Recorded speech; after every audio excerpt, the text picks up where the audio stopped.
Magic Mage from server 243. Today we embark on a journey together over the course of a year. My first Frostborne war was in April of 2023 within server 214.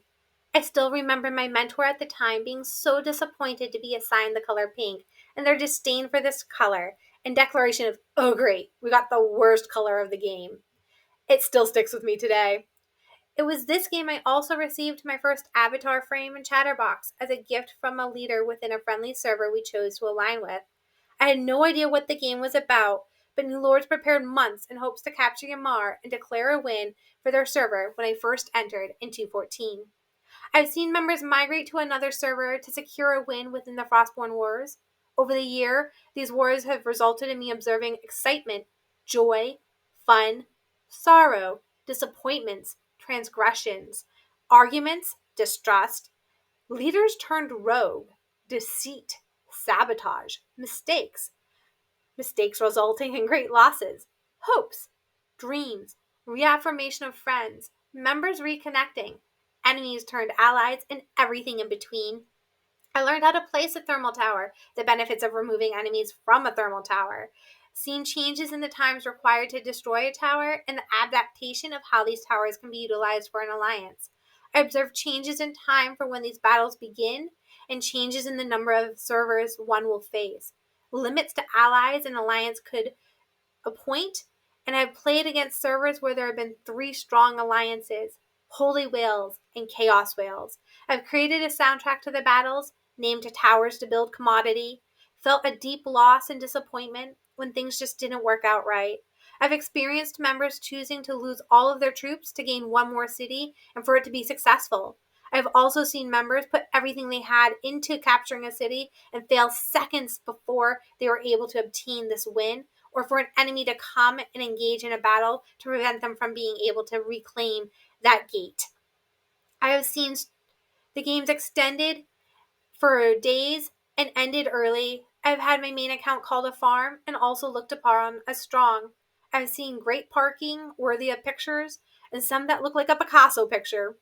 Each and every game I have learned something new, developed and grown, made friends, but each and every time I've played this game, I've never been able to secure a win from my main account.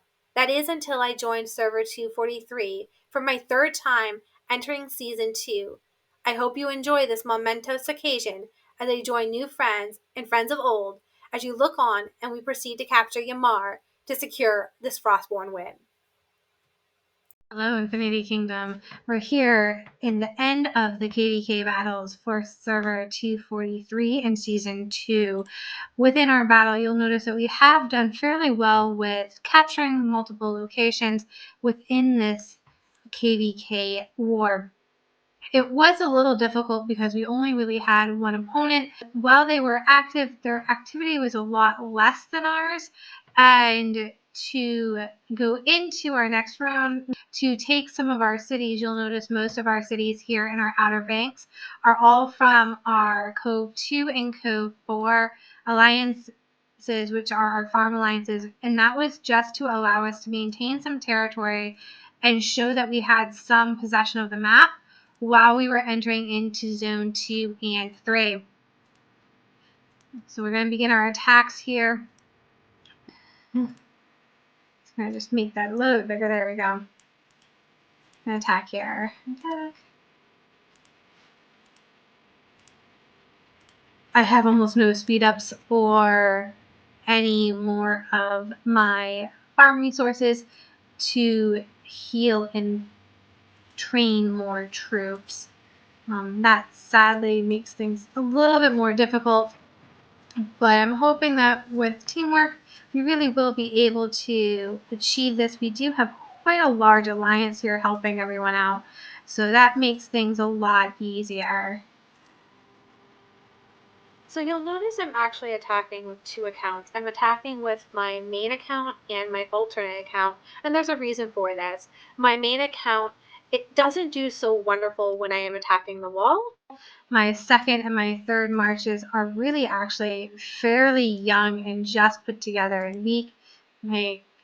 Looks like actually my dragons aren't even associated right.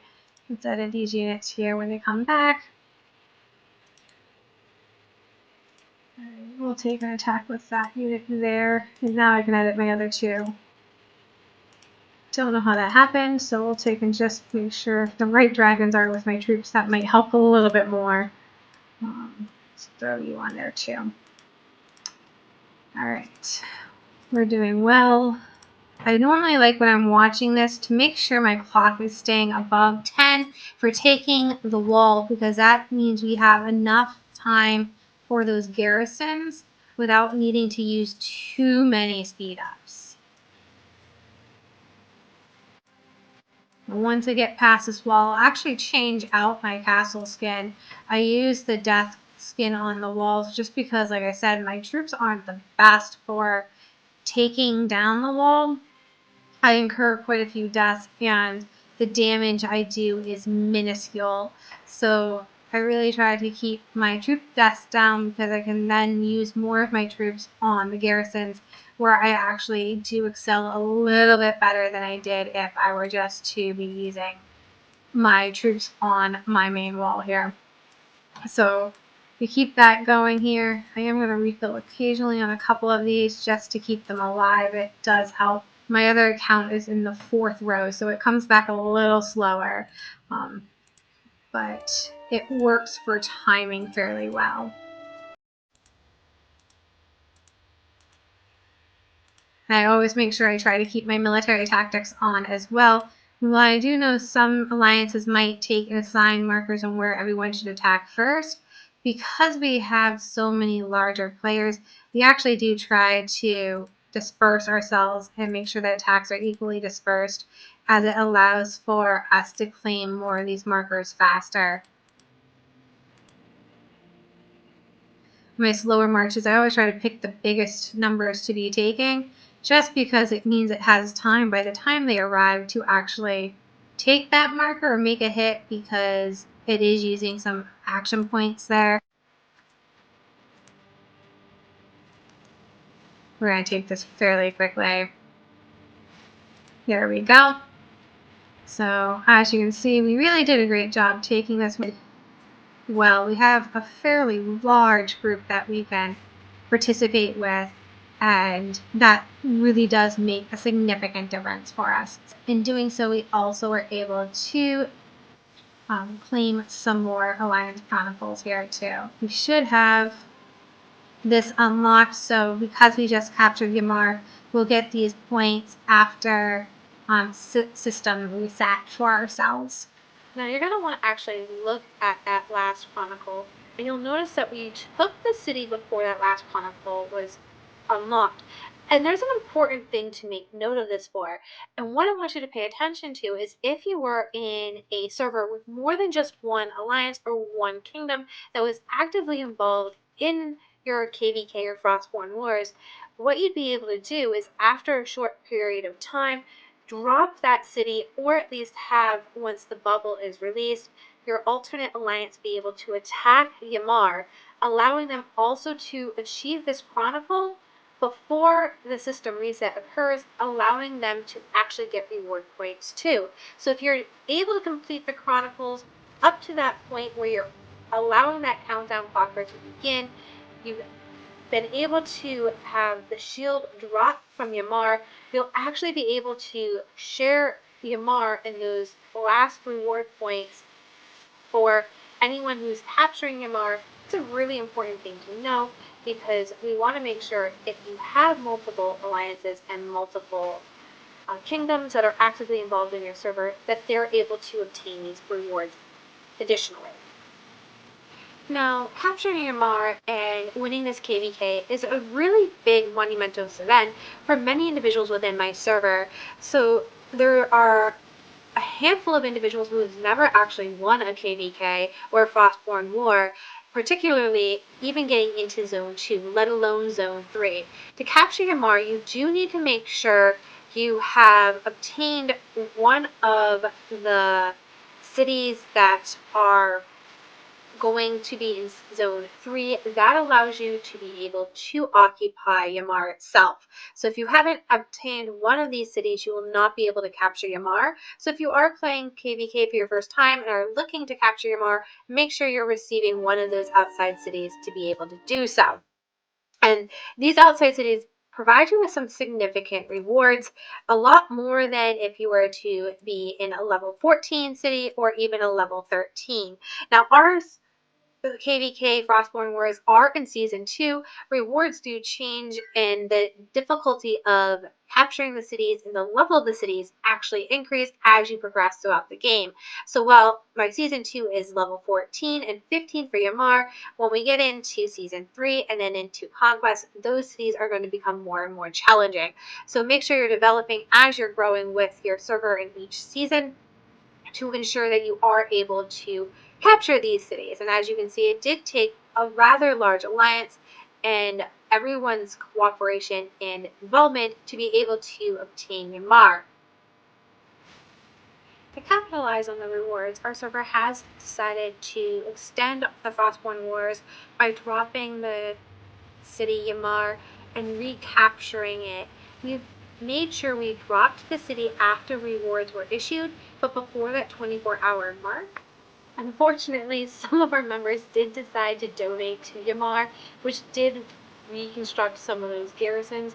Luckily, most stopped donating to Yamar when we asked them not to allow for us not to have too many garrisons in recapturing Yamar.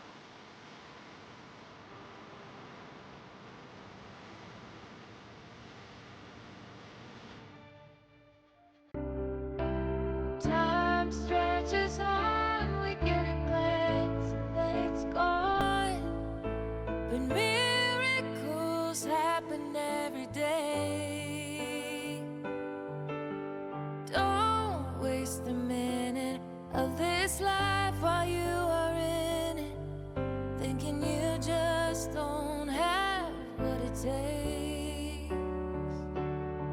But your heart beats are making waves. Even on the hardest days, there's a wind at your back, moving you steady toward your dreams. And there's nothing that can keep you from the life that you deserve. If you remember, you are more than enough. Thank you for watching and going on this journey with me. If you liked the content, please remember to like and subscribe. And as always, I hope you have a wonderful day. Until I see you again, goodbye.